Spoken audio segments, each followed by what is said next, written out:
하나님의 말씀 시편 43편 1절에서 5절 말씀. 하나님이여 나를 판단하시되 경건하지 아니한 나라에 대하여 내 송사를 변호하시며 간사하고 불의한 자에게서 나를 건지소서. 주는 나의 힘이 되신 하나님이시거늘 어찌하여 나를 버리셨나이까. 내가 어찌하여 원수의 억압으로 말미암아 슬프게 다니나이까. 주의 빛과 주의 진리를 보내시어 나를 인도하시고 주의 거룩한 산과 주께서 계시는 곳에 이르게 하소서.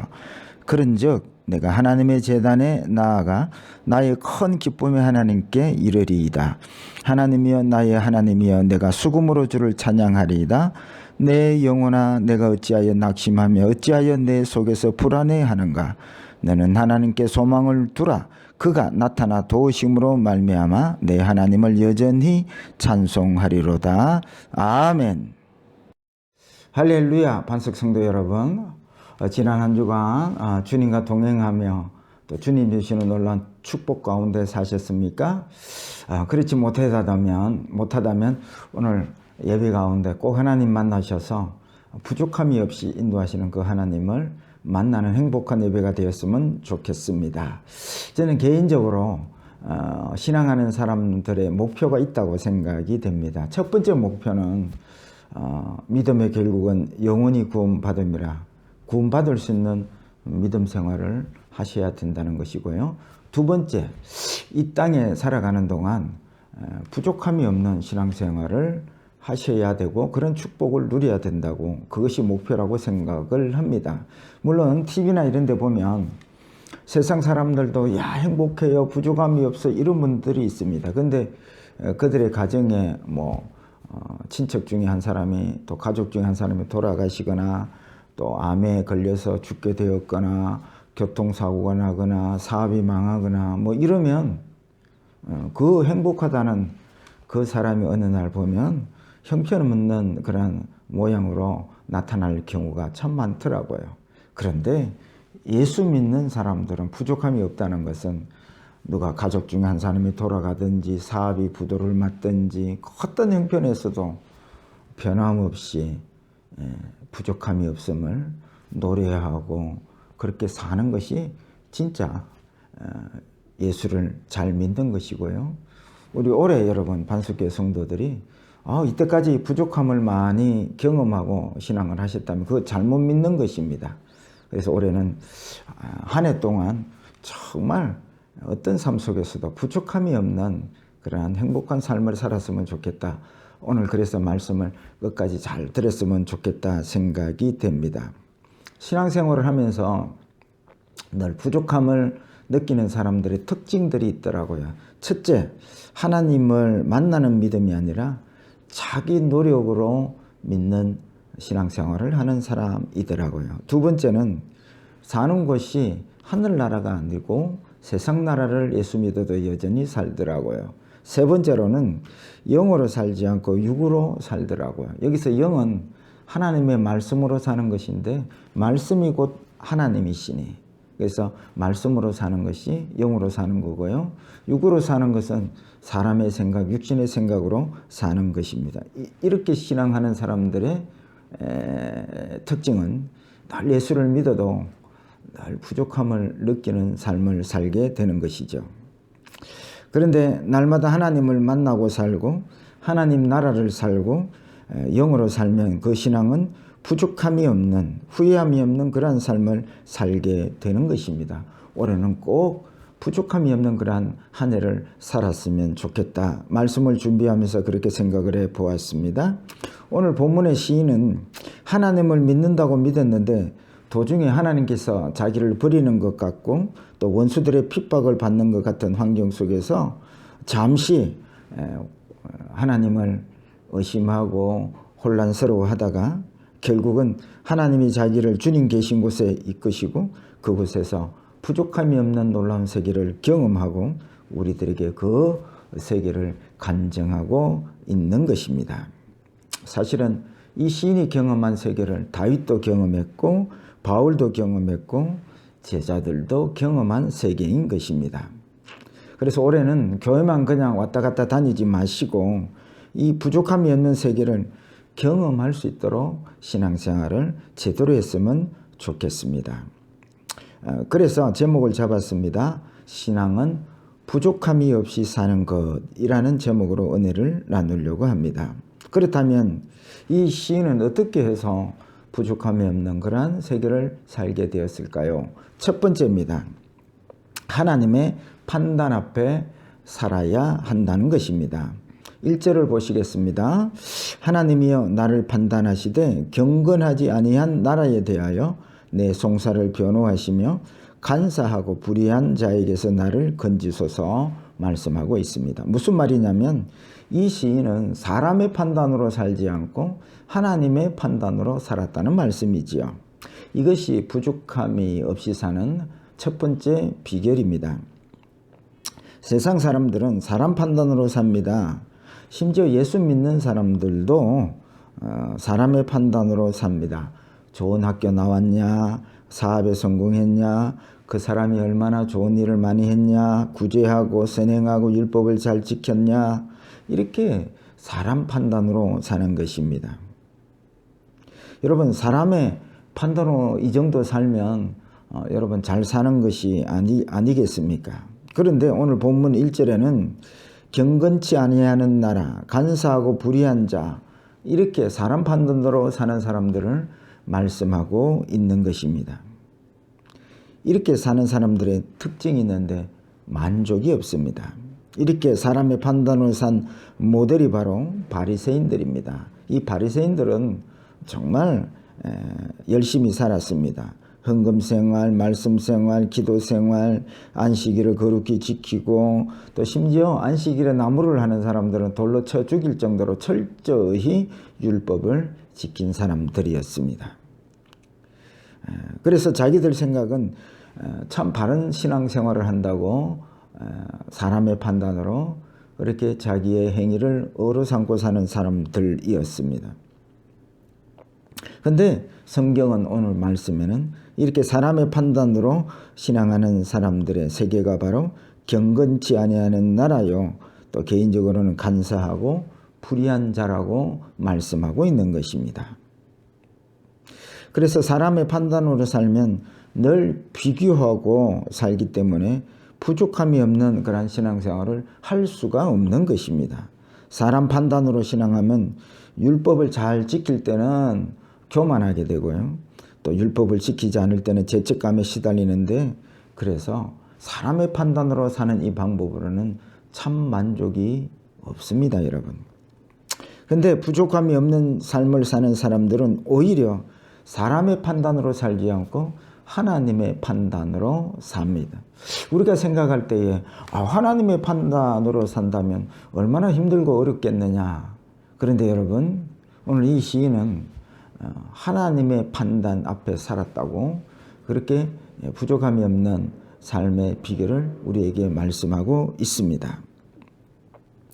하나님의 판단 앞에 사는 사람들은 사람의 생각과 자기의로 사는 그 삶 자체도 죄라는 것을 깨닫고 날마다 십자가 앞에 자기를 엎드리는 삶을 사는 것입니다.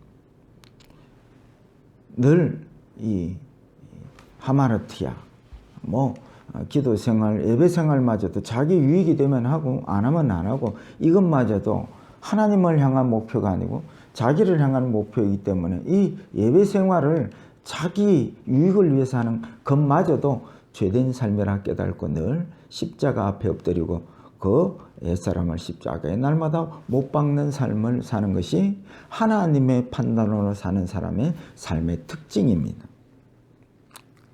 그래서 여러분, 하나님의 판단의 기준은 사람의 행위가 아닙니다. 그 기준은 바로 십자가의 보혈의 능력입니다. 이 보혈 앞에 엎드리느냐 엎드리지 않느냐, 이것이 하나님의 판단의 기준인 것입니다. 그의 보혈로 덮임을 받을 때에 모든 죄 사함을 받고 거룩해지고 의인이 되는 것입니다. 그래서 이 하나님의 판단으로 사는 사람은 자기 행위를 가지고 교만할 수 없고 오직 예수 그리스도의 십자가의 능력을 구하는 것입니다. 그래서 이제는 죄 짓지 않으려고 늘 구하는 것이 성령과 또 진리의 말씀을 구하고 삽니다.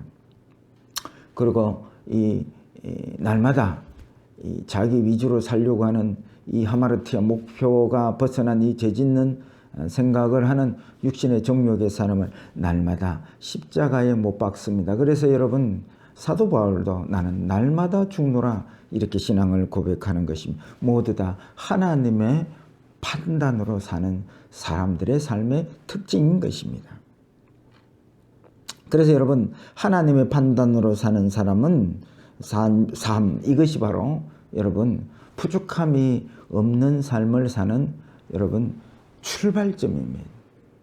그래서 늘 사람의 판단으로 살지 말고 하나님의 판단으로 사셔서 올 한 해 정말 십자가의 보혈의 능력 안에 살면서 거기서부터 부족함이 없는 놀라운 축복의 새해를 펼쳐가는 새해가 되었으면 좋겠습니다. 두 번째입니다. 고난의 의미를 깨닫는 자가 되어야 합니다. 2절 말씀, 펼쳐놓은 2절 말씀 보겠습니다. 주는 나의 힘이 되신 하나님이시거늘 어찌하여 나를 버리셨나이까? 내가 어찌하여 원수의 억압으로 말미암아 슬프게 다니나이까? 이 본문의 시인은 신앙생활은 돈의 힘, 세상의 힘으로 하는 것이 아니라 여호와가 나의 힘이시니, 이미 신앙생활은 하나님의 힘으로 신앙생활을 해야 된다는 것을 이미 알고 있었습니다. 그런데 이 시인은 여호와는 나의 힘이시니 신앙생활은 하나님을 힘으로 삼고 살아야 된다고 기대를 했는데 현실은 그렇지 않았습니다. 여호와를 힘으로 삶을 삼고 살 때에 이 시인이 기대하기를 세상의 힘을 가진 자보다 더 뛰어나게 인도하시고 사람의 구서보다 더 큰 역사를 이루게 하시는 하나님을 잔뜩 기대를 했는데 오히려 반대였습니다. 오히려 원수가 핍박하고 조롱하고 자기가 원하는 대로 되어지지 않게 된 것입니다. 그래서 이 시인은 지금 어찌하여 나를 버리시나이까? 이렇게 여호와가 힘이라고 믿고 신앙생활을 제대로 하고 있는데, 근데 현실이 그렇지 않으니까 이 시인은 어찌하여 나를 버리시나이까? 그 혼란스러움을 표현하고 있는 것입니다. 그래서 시편 42편 3절에도 동일한 고백이 있습니다. 사람들이 종일 내게 하는 말이 내 하나님이 어디 있느냐 하오니 내 눈물이 주야로 내 음식이 되었도다. 고라자손의 고백입니다. 여호와를 힘으로 삼고 그렇게 산다고 해서 사람들이 보니까 어이 뭐 네가 내보다 더 나은 게 뭐냐 이렇게 조롱하는 것 때문에 마음이 상해서 그렇게 눈물이 내 음식이 되었다는 표현이죠. 그러니까 이들이 고백하는 이 어려움이 뭡니까? 여호와가 힘이라고 믿고 나름대로 말씀대로 살려고 노력했는데 하나님은 그런 자신을 돌아봐 주지 않는다는 것입니다. 여기에서 낭망하고 시험 드는 사람들이 참으로 많습니다. 여러분, 대충 예수 믿는 사람들 외에 정말 말씀대로 믿어보려고 노력하는 사람들 대부분이 이런 시인이 겪었던 이런 경험들을 대부분 다 경험했으리라 그렇게 생각을 합니다. 말씀대로 멋지게 살아서 믿지 않는 사람들에게 봐라! 예수 믿는 사람들을 하나님이 어떻게 이렇게 높이시는지 한번 봐라! 봤지? 그렇게 해서 멋있게 보여주고 싶기도 하고 그래서 전도도 하고 주의 이름에 영광을 올려드리고 싶기도 했는데 하나님이 오히려 침묵하시고 버린 것 같기도 하시고 원수들의 조롱거리가 되게 하실 때 대부분 하나님께 분노하고 실망하고 시험에 들어버리고 마는 것입니다. 그래서 그 시험이 든 결과가 어떤 형태로 나타날까요? 그렇게 열정적으로 예배했던 사람들이 이제는 예배 생활에 감동이 없고 그래 뜨겁게 기도했던 사람들이 이제는 기도를 형식적으로 말씀 생활을 이제는 등한시하는 그런 모습으로 나타납니다. 내가 지금 신앙생활을 그렇게 했다면 내가 바로 이 시인과 같이 이렇게 시험에 든 사람이라는 것을 여러분 아셔야 합니다. 그러면 하나님은 여호와를 힘으로 삼고 열심히 신앙생활하는 시인에게 왜 이렇게 침묵하시고 원수들의 조롱거리가 되게 내버려 두셨을까요? 하는 것입니다. 잘 들으셔야 합니다. 여러분, 여기에서 분명히 우리가 알아야 할 것은 내가 나름대로 말씀 따라 열심히 살려고 노력했다고 해서 내 옛사람이 자아가 죽은 것이 아닙니다. 자기가 부인된 것이 아니라는 것입니다. 열심히 있는지는 몰라도 여전히 정욕의 사람이 살아있기 때문에 하나님께서 이러한 침묵과 원수의 조롱거리를 통해서 뭔가를 우리를 이끌어 가시려고 하신다는 것을 깨달아야 한다는 말씀이죠. 여러분, 정욕의 사람이 죽었는가 안 죽었는가를 여러분 어떻게 아느냐고요? 그래서 힘들고 어려울 때에 여러분 낭망하는 것을 보면 알 수 있습니다. 우리가 뭐 이렇게 일을 하다가 절망, 낭망을 합니다. 그것은 아직 내가 살아있다는, 옛사람이, 정욕의 사람이 살아있다는 것입니다. 내가 죽으면 어떤 상황 속에서도 낭망하지 않은데 내가 살아있으면 그 살아있을 때에 잘되면 뭐 낭망이 아니죠. 안 되고 어려운 일을 당할 때 실망하고 낭망하고 절망하는 거 보면 아직 내 안에 누가요? 옛사람이 살아있기 때문에 그런 것입니다. 자기가 죽고 예수로 사는 사람들은 어떤 환경 속에서도 낭망하지 않고 오직 예수를 소망하고 살게 되어 있습니다. 이것이 이어지는 오전 말씀에 나타나 있죠. 너는 하나님께 소망을 두라 라고 말씀하고 있는 것입니다. 결국은 하나님께 나름대로 열심히 있게 하나님의 힘을 삼고 산다고 했는데 하나님께서 침묵하시고 원수의 조롱거리가 되게 하시면 아직까지 정욕의 사람이 죽지 않았기 때문이라는 것을 여러분 깨달으시기를 바랍니다. 그래서 이 시인은 지금의 삶이 온통 어둠이고 혼돈입니다. 전에는 자기 자랑으로 자기 행위의 의로 그렇게 살았는데 이제는 자기 자랑도 자기 의도 엉망이 되었습니다. 그때 하나님께서 이 시인에게 주의 빛과 주의 진리를 보내십니다. 그것이 3절 말씀이지요. 주의 빛과 주의 진리를 보내시어 나를 인도하시고 주의 거룩한 상과 주께서 계시는 곳에 이르게 하소서. 여러분, 이 시인에게 또 우리들에게도 이 주의 빛과 진리를 안 주신 것이 아닙니다. 그런데 이 말씀을 붙잡기보다도, 주님을 붙잡기보다도 이 말씀으로 인한 기적, 능력, 성공 이런 것을 추구하며 살았더라는 것입니다. 무슨 말씀이냐면 말씀을, 진리를 주었는데 예수를 붙잡고 말씀을 붙잡고 살지 않고 진리마저도 자기 성공을 이루는 도구로 삼고 살았다는 말씀이지요. 그래서 말씀보다 기적을, 말씀보다 성공을 더 원했다는 것이죠. 제가 늘 절개 사용합니다. 주여 말씀만 하지 마옵시고 현찰요, 이렇게 살았다는 말씀이지요. 그런데 이제 어둠과 혼돈, 그 절망 상태에서 이 시인은 전에 그 주님의 빛과 또 진리를 비추어 주셨는데 그때는 그게 생명으로 여기지를 않았습니다.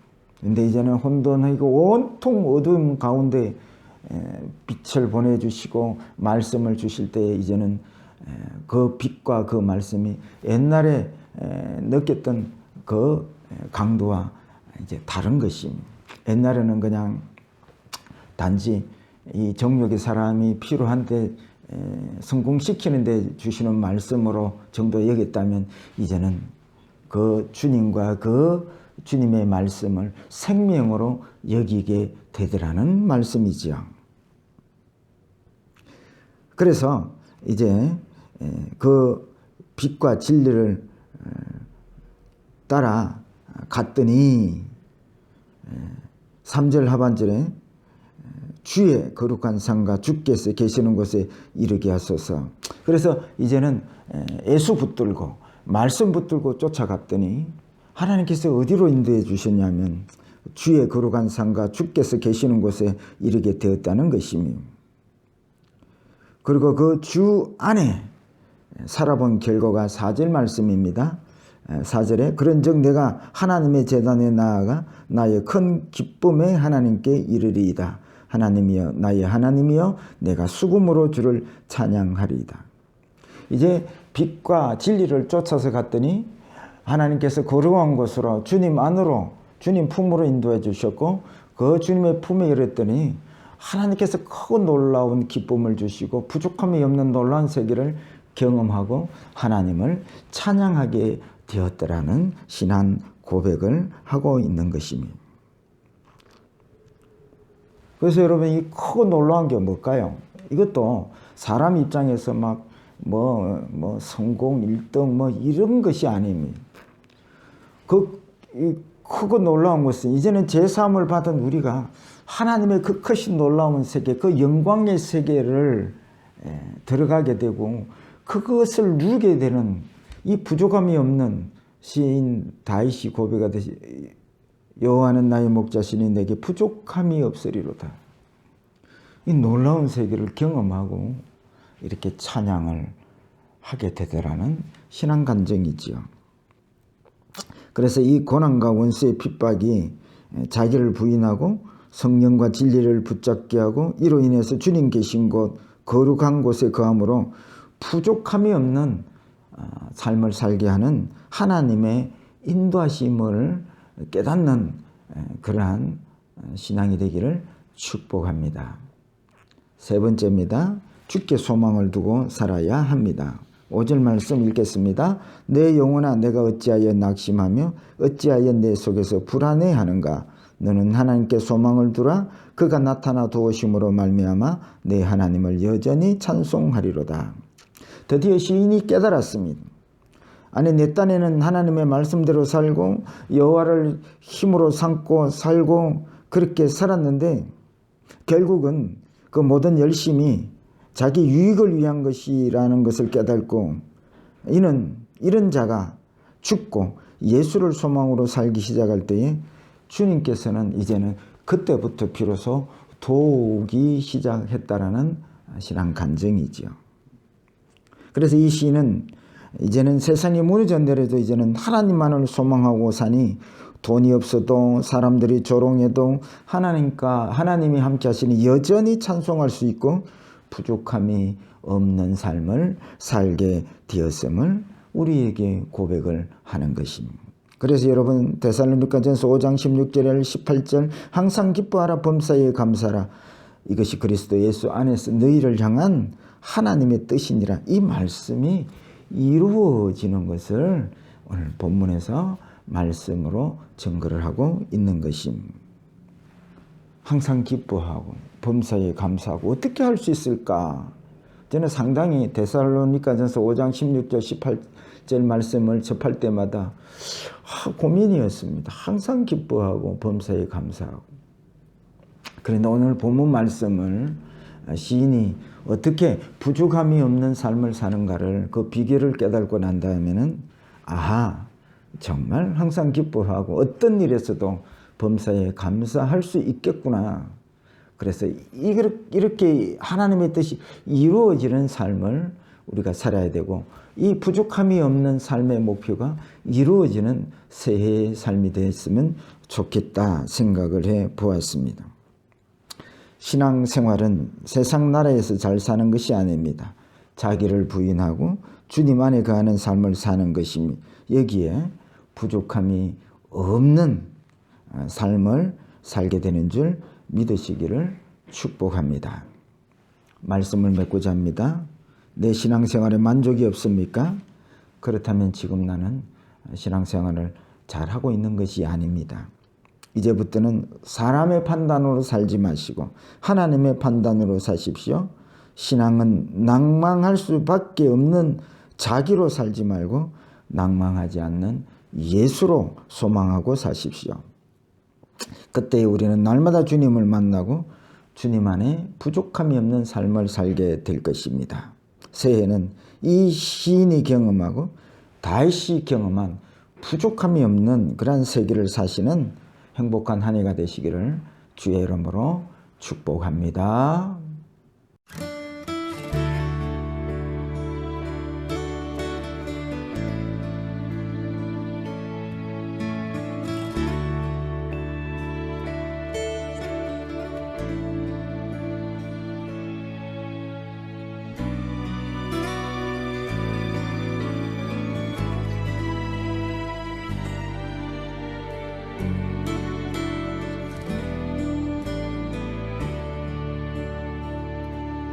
나 이제 돌아가리라. 아버지 기다리시는 본향으로. 나 이제 돌아가리라. 아버지 안아주시는 본향으로. 나 이제 돌아가리라. 아버지 눈물 흘리신 그 품으로. 나 이제 돌아가리라. 아버지 변치 않으신 그 품으로.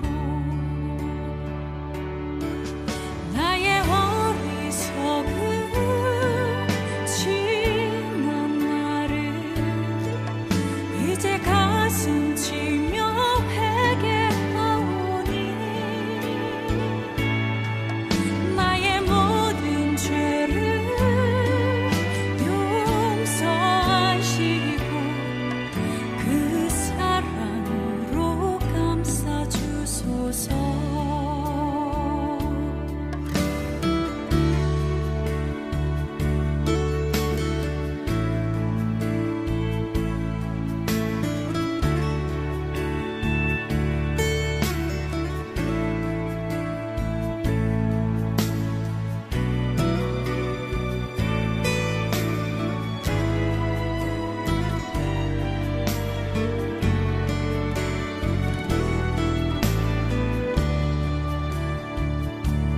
나 이제 돌아가리라. 아버지 기다리시는 본향으로. 나 이제 돌아가리라. 아버지 안아주시는 본향으로. 나 이제 돌아가리라. 아버지 눈물 흘리신 그 품으로. 나 이제 돌아가리라. 아버지 변치 않으신 그 품으로. 나의 방황했던 지난 날을 이제 눈물로써 회개하오니. 나의 상한 마음